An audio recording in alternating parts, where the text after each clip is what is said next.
Hello प्रेम सब। आज हम लोग स्टार्ट करने वाले हैं हमारा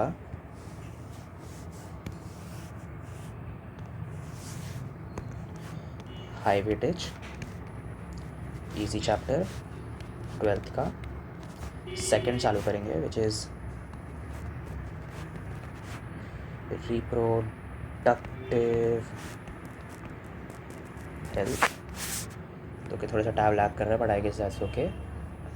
So we will go through the main points, and also whenever concept clarity is necessary, we will go with that. So let's just start with some basic important lines from NCERT.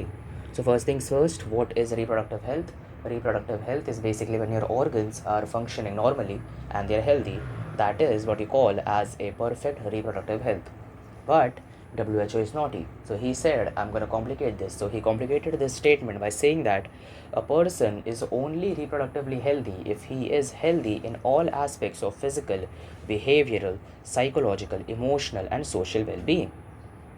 And that's it. And there is some more lines, but that is basically just expanding on this line, so it's pretty easy to understand.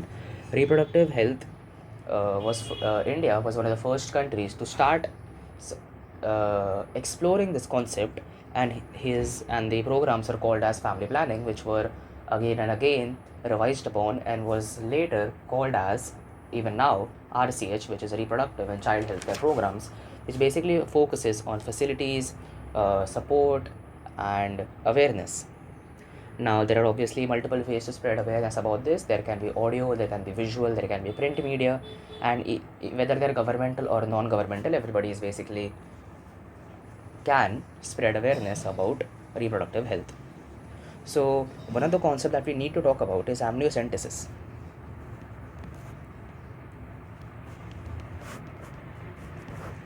Amniocentesis, which is a good thing and a bad thing on its own.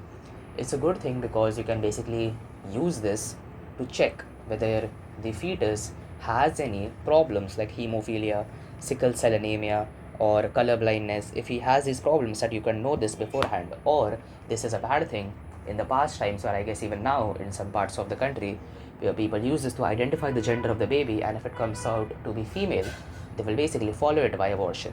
So that is why, but we are going to study about what this process basically is. So from the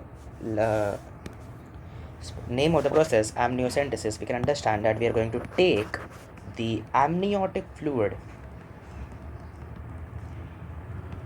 of the fetus to mainly study two things. So we are going to study about the fetal cells and dissolved substances.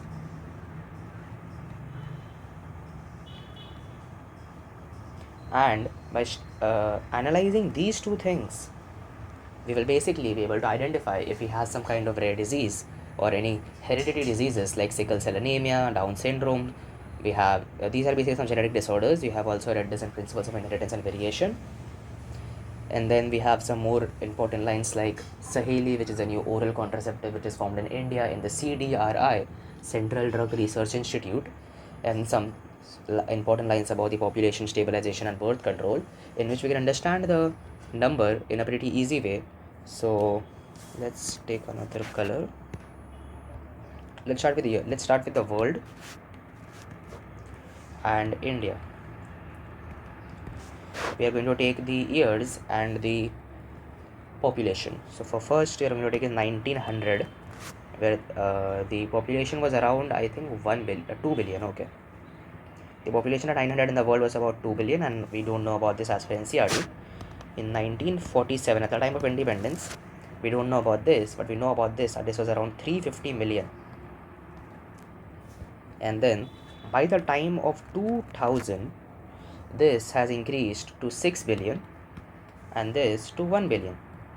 And by the time of 2011, as per the census report, this increased to 7.2 billion, and this increased to 1.2 billion. So some pretty easy diagrammatic way of understanding the entire concept. And then we have that the population growth rate is less than 2%, that basically means 20 upon 1000 upon year, which basically means that every year the population is growing at a very drastic rate, and after some time the resources will not be able to keep up with the ever growing population. As we also studied in the biotech applications, that even in green revolution, where the food supply was tripled, we were still not able to feed the ever growing population of the world, even after tripling the food supply by agro based chemical methods. And then we have hum do hamare do, one child norm, females marriageable age is 18 whereas male is 21 for some reason. No idea how that logic comes up. And now we are going to start with our contraceptive methods, which is to basically either to space pregnancy or to avoid pregnancies after you have already had a child, one or two, and now you are like, okay, now it's time to settle in, so you are going to use contraceptives. So there are some easy methods to some complex and life changing decisions. So let's start with some easy method first. So the first is natural. In natural method, we basically do not use any external objects. It's just basically a simple concept of not having sex at day 10 to 17, because this day gap is called as a fertile period. So just avoid abstinence during this time, and hence this is called as periodic abstinence, and hence this is called as periodic abstinence. Pretty easy. And then we have another natural method which is called as withdrawal or coitus interruptus. It is basically to remove your penis just before ejaculation, as simple as that. And then a little complex one, which is lactation and amenorrhea.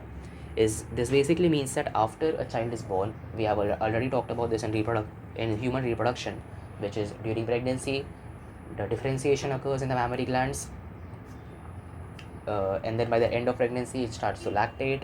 That is called as colostrum, which contains antibiotic IgA. So during this time of intense lactation, basically the mother does not undergo menstrual cycle, and of course a menstrual cycle does not occur in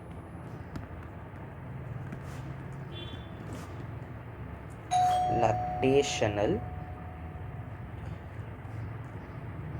amenorrhea. So in lactation and amenorrhea, after parturition, which is basically after childbirth, after parturition, and after parturition you will basically start to lactate in intense lactation. So for a maximum period of 6 months, is the main line in this, from where the question can be asked, is for the maximum period of 6 months this method is effective, because of course after some period of time your lactational capacity will reduce and your menstrual phase will begin once again, which means that the ovum will form again, and then there is a chance of fertilization. So of course in this method you're not really using any external help from any other object, so it's not really something which causes a lot of side effects, but because of that, the con of this is that the chances of failure are also high in this regard. So let's go towards the next method. So this was the first natural method. Now the next method is called as a barrier method. Everybody knows about this barrier method, in which we have of course condoms, and in females we have diaphragm, cervical caps, and vaults. So condoms are made from rubber or latex shelled. They are non-reusable, whereas the females that can use diaphragm, cervical caps, and vaults. And cervical caps should give you the idea of where they are used. Cervical, cervix. So they are placed in the cervix to avoid during coitus, and they are reusable. So this is important. Like in the female category,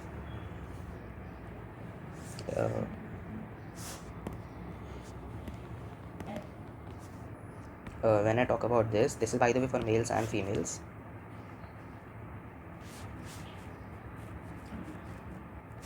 They are non-reusable. Lord,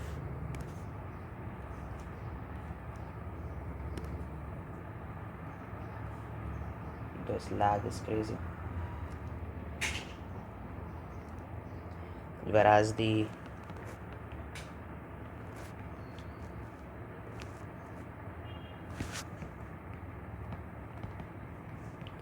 cervical caps and bolts are reusable. Okay, this is the main core concept here, and as the name suggests, this will be used in the cervix. And where are these used?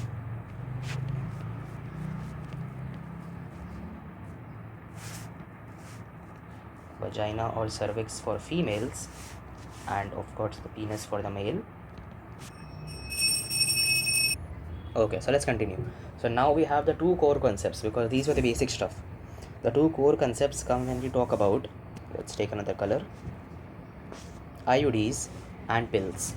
In the case of IUDs, which is the third contraceptive method, the full form of IUD is intrauterine devices, which should tell you that it is going to be placed in the uterus, and uterus is pretty deep, as we all know. So this can only be done by professionals, professional doctors, expert nurses, and everything like that.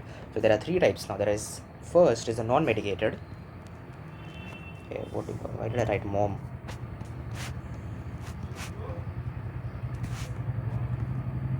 We have the copper one, and we have the hormone one. In non-medicated, we have lips loop. In this we have CUT, CU7, and multi-load 375, and in this we have progesterone. The spelling is progesterone, and LNG 20.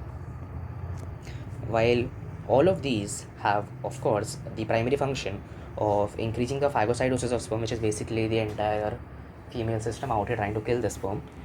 And then there are some special uses of the copper releasing one and the hormone releasing one. The copper releasing one does two things, which the first is the regarding motility, other one is regarding the fertilizing capacity. So it suppresses motility of the sperm,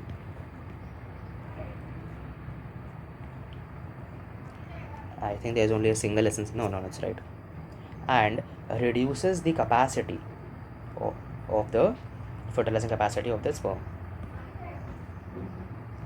It reduces the capacity and suppresses the motility of the sperm, whereas the hormone releasing one has a different role. In this regard, it basically inhibits implantation. And where does the implantation occur? So where was I? I was at the hormone releasing IUD, which has progesterone and LNG20. And basically what I said was it makes the female system unsuitable for implantation. And where does implantation occur? It occurs on the uterus. So basically it makes the uterus unsuitable for implantation. So what does it prevent? Implantation.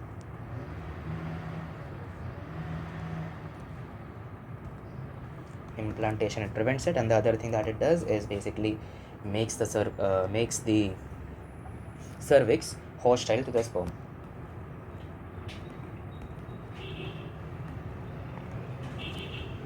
Okay, whereas by the way, all of them will primarily have the function of phagocytosis, increasing phagocytosis.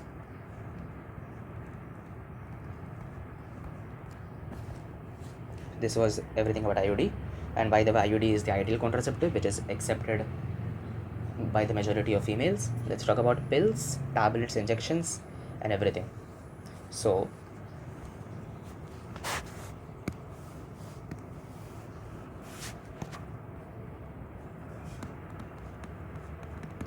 pills actually uses progestogens and progestogen estrogen combination, which is basically, you will understand that progestogen and progesterone are different things. Progestogen that is used here is a chemical that is similar to progesterone, but of course not exactly that. It is basically artificially synthesized, and it's not the biological product of the body, but still it functions the same. So progestogen or the progestogen estrogen combinations is used in pills. It has basically it is used for a period of 21 days with a gap of 7 days, and if you total them out, it is 28 days. So it's basically the menstrual phase.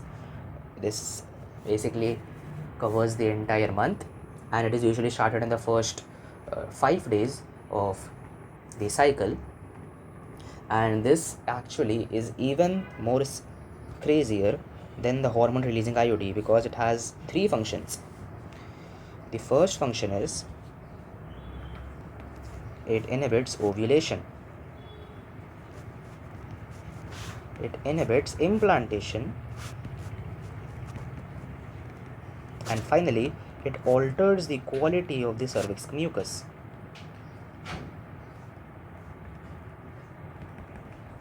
Of cervical mucus. So we'll just make it red. Inhibits ovulation, inhibits implantation, and alters the quality of cervical mucus.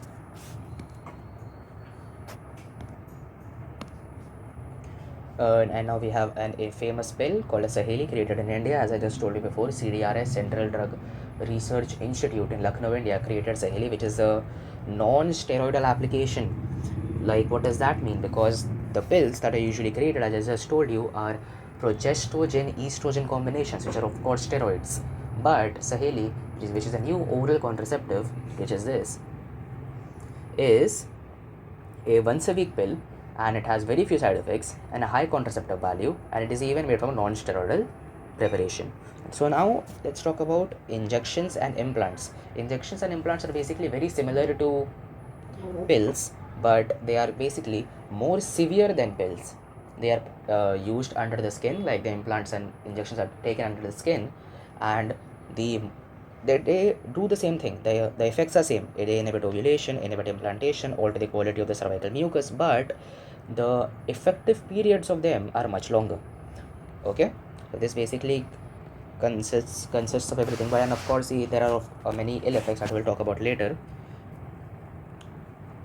And then there is also another important line in NCERT, that is, if after sexual cohabitation, as a better word, you can use IUDs or progestogen estrogen combinations to prevent contraception by using them under 72 hours after sexual cohabitation. Simple as that. It is just an important line that you should remember, in which the important wording is, of course, these 72 hours. If it's under these time, that maybe you can prevent the pregnancy.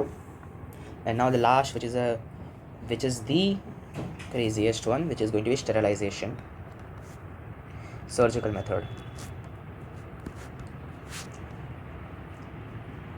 The reversibility of this is of course very poor, because in this you actually undergo a surgery. Sterilization, it's like basically when you have a whole football team, you are like, okay, that's too much, now it's time to stop. So you finally think about this. In this, the vasectomy, which is done by the male, is usually more safer than the female, so it is advisable for the male to undergo this. But of course in India, females will be forced for some apparent reason. Okay, so let's talk about both vasectomy and tubectomy pretty fast. So there is vasectomy by the males and tubectomy by the females.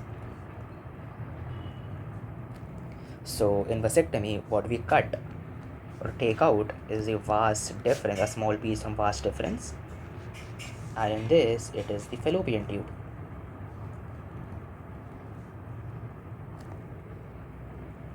Now, how do you think can a person, not a random person, how can a doctor reach the vas deferens? Where is it present? It is present all over the body, starting from the scrotum, goes over the urinary bladder, loops over it, and then joins with the seminal plasma's duct and enters the urethra as ejaculatory duct. We all know that. So, as I just told you, it starts from the scrotum. So, we make an incision in the scrotum. What about fallopian tube? In fallopian tube, it's present at the pelvis region. So you can create an incision either in the abdomen or you can go through the vagina. These are the two options for taking out a piece from the fallopian tube and basically just tying it. And the same for vas deferens, just creating a small incision on the scrotum, cutting the vas deferens and just tying it. So now the sperm can never go up, and just like that the egg can never really reach. So since we have talked about all the contraceptive methods, now it's only fair to talk about the ill effects of contraception, which we can understand by basically a simple diagram of a human. A pretty good human, if I shall say. So for this we need yeah, that's good. Yeah, okay. So the best way for me to remember this is to go from top to bottom. So when we go from top, we have the head, so we have nausea, and we go a little down, then we have this, so we have breast cancer. Oh, there is A, my bad.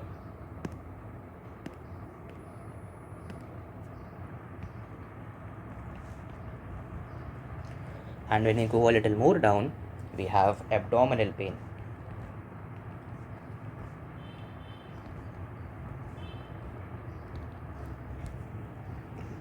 And going more down, we have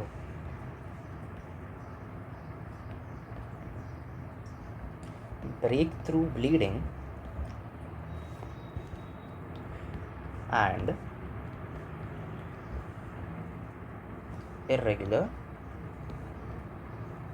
menstrual cycles. Simple as that. So this is basically how you can remember the entire ill effects of this, where of course nausea will be more common, abdominal pain can be more common, breakthrough bleeding can be more common, this can be more common, whereas something like breast cancer is of course pretty rare, but still it exists. That's the problem, it exists even though the chances are pretty rare.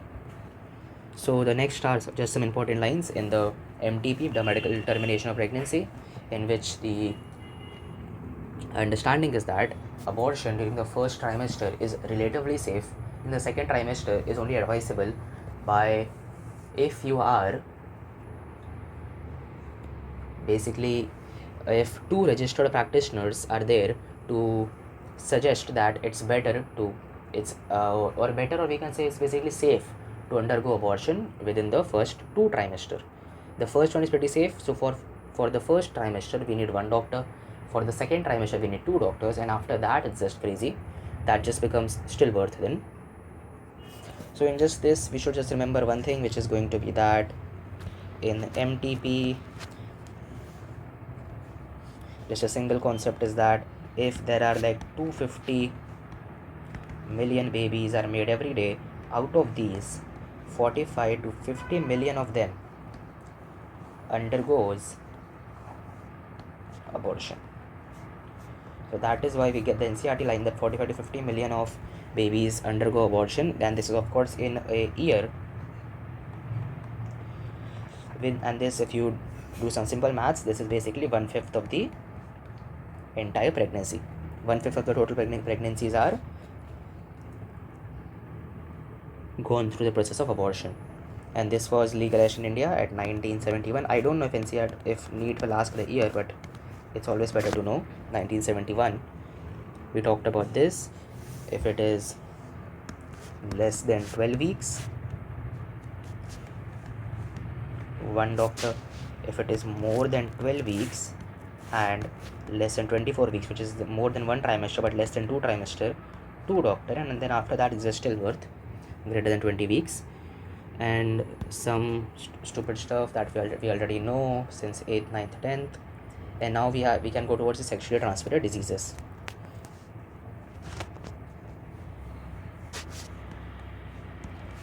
Sexually transmitted disease, also called sexually transmitted infection, also called venereal diseases, also called reproductive tract diseases, just a lot of names.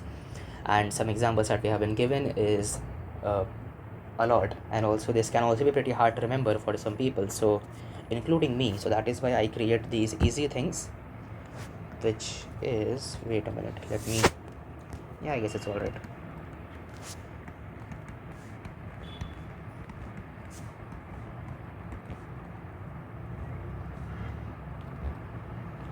just a single phrase that triple G's have chlamydiasis. So from this, the T gives us trichomoniasis, the triple gives us that there are 3 G's, which gives us gonorrhea, genital herpes, and genital warts. So there are 3 G's. H gives us hepatitis B, A gives us AIDS, S gives us syphilis, and C gives us chlamydiasis. So by this we can remember all the STIs that are given in the NCRT, and then we have some of that, which is hepatitis B and genital herpes are some of the diseases that can be shared even if it's not really a sexual encounter, like the needles or from mother, something like that. And then we have genital herpes, hepatitis B, and HIV. Oh, I think I made a slight mistake in our understanding. The diseases that can spread through without sexual contact and by infection needles or some other thing like from the mother or transfusion of blood is HIV and hepatitis B, whereas hepatitis B, HIV, and genital herpes are the only diseases which are not completely curable, whereas the other things we talked about like trichomoniasis, genital warts, gonorrhea, syphilis, chlamydiasis, these are some diseases which are completely curable if detected early. And that is where the problem begins, because often females are asymptomatic about these conditions, and so some of these can go undetected, which can cause a lot of problems because it can cause some ill effects like pelvic inflammatory diseases, abortions, STIs, ectopic pregnancies, infertility, or cancer of the reproductive tract. So let's just understand about each of them. So what did we talk about? If we do not catch the symptoms early, they can cause some things like pelvic inflammatory diseases, abortion,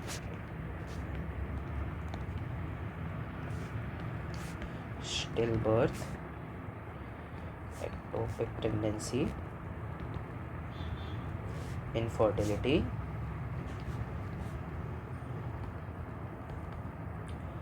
and lastly we have cancer of the reproductive tract. So let's understand each of these concepts. So first, pelvic inflammatory diseases is obviously the inflammation of the pelvic region, pretty easy. And then abortion is just what we just studied about. MTP, we just studied about that. Less than 12 weeks, one doctor.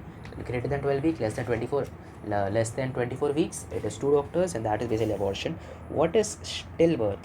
Stillbirth is it's basically the removal of the child from the mother's body greater than 20 weeks, which means it is usually like some kind of emergency. That is why this occurs, and this emergency can occur due to STI. And then there is ectopic pregnancy. Ectopic pregnancy just refers that usually what happens in the female reproductive system is that once the zygote is formed, the zygote forms the morula, which forms the blastocyst, and then this will travel and gets implanted in the uterus.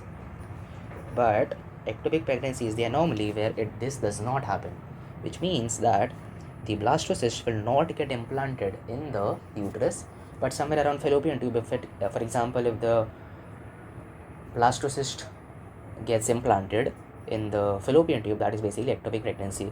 And then infertility is basically unable to produce a young one after trying for 2 years of sexual cohabitation is infertility. And cancer of the reproductive tract is just cancer, we all know that. And what is the age group where this is most commonly known? That is 15 to 24 is the age group where this occurs mostly. And so what can we do to, of course, avoid sex and everything with multiple partners? Use contraceptive methods. And if you see any minor symptoms, for example, these minor symptoms can be very minor, for example, itching, fluid discharge, slight pain, swelling. If even something like this occurs, just check it, because if it is minor, it's good. But if it turns out that there's a small possibility that it is major and it can become something crazy in the future, just go to a doctor and just treat it before something bad happens.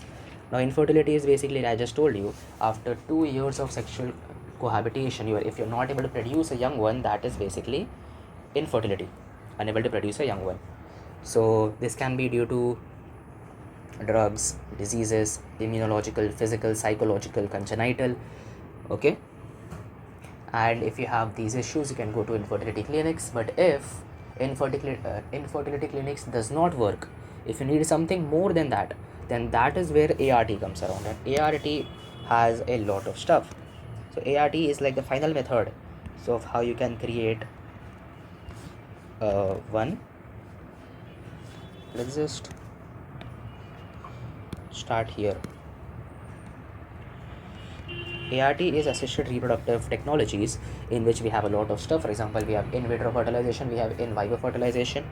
Okay, so we have in vitro, we have in vivo. In vitro, we have the test tube baby program, the test tube baby program, followed by embryo transfer, in which of course the embryo is formed in the test tube, in which we have two things. We have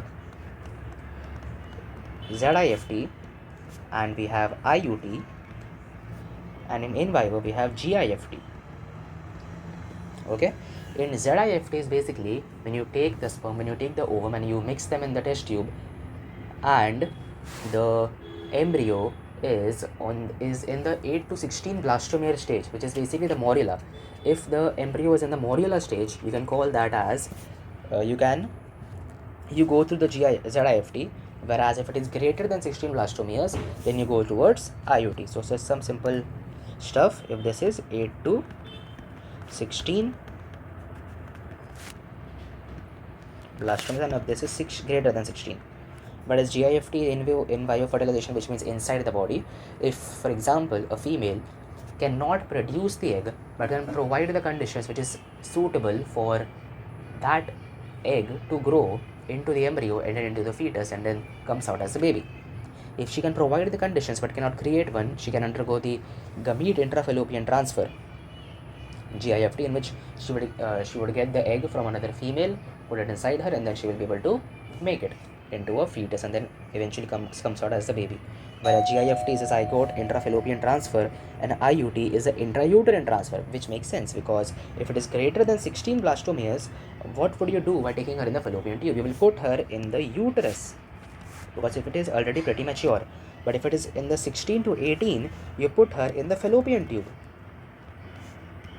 or him. I mean, you never know, 50 chance. And then there are some special techniques like ICSI, which is basically injecting the sperm directly into the cytoplasm of the egg. There is artificial insemination. Everybody knows that. If you insert the sperm in the vagina, that is artificial insemination, and if you put it in the uterus, that is called as intrauterine insemination.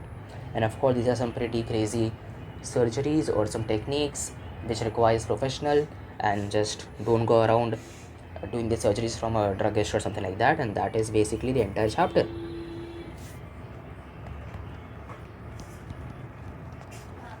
Lovely.